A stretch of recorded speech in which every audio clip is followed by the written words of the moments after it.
Hi, welcome to Tamil kitchen. இன்னைக்கு என்ன recipe பார்க்க போகிறோம்னா உப்புட்டு இனிப்பு போலி.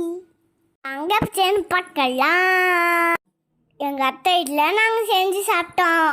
குண்டால மைதா மாவு கொஞ்சம், உப்பு பிஞ்ச், தண்ணி கொஞ்சம் ஊற்றி நல்லா பெனஞ்சு எடுத்துக்கோங்க. கொஞ்சம் எண்ணெயும் ஊற்றிக்கோங்க.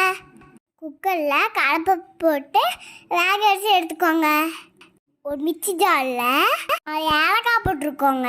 கொஞ்சம் நாலு சக்கரை போட்டுக்கோங்க. சக்கரை கொஞ்சம் போட்டுக்கோங்க. எல்லாம் மையாக சேர்த்துக்கோங்க. வேக வச்ச கடலைப்பருப்பு எடுத்து போட்டுக்கோங்க. லைட்டாக சேர்த்துக்கோங்க. இருங்க எங்கள் அத்தை பொண்ணு பேசுகிறாங்க. அரைச்செடுத்ததுக்கப்புறம் இதமாக பறிஞ்சோம்ல சப்பாத்தி மாதிரி சேர்த்துக்கோங்க.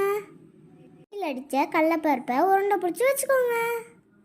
4 பக்கமும் க்ளோஸ் பண்ணி வச்சுக்கோங்க. சப்பாத்தி கட்டி வச்சு அது மேலே மெல்லமாக தேய்ங்க. கொஞ்சம் எண்ணெய் போட்டு தேய்ங்க.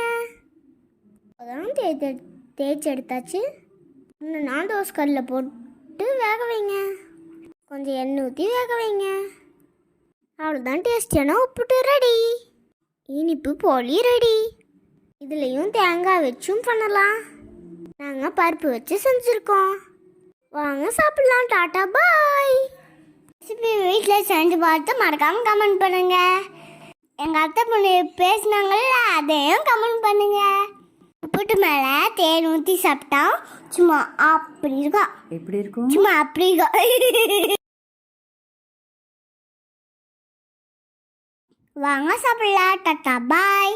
லைக் பண்ணுங்க, கமெண்ட் பண்ணுங்க, மறக்காம சப்ஸ்கிரைப் பண்ணுங்க. பாய்.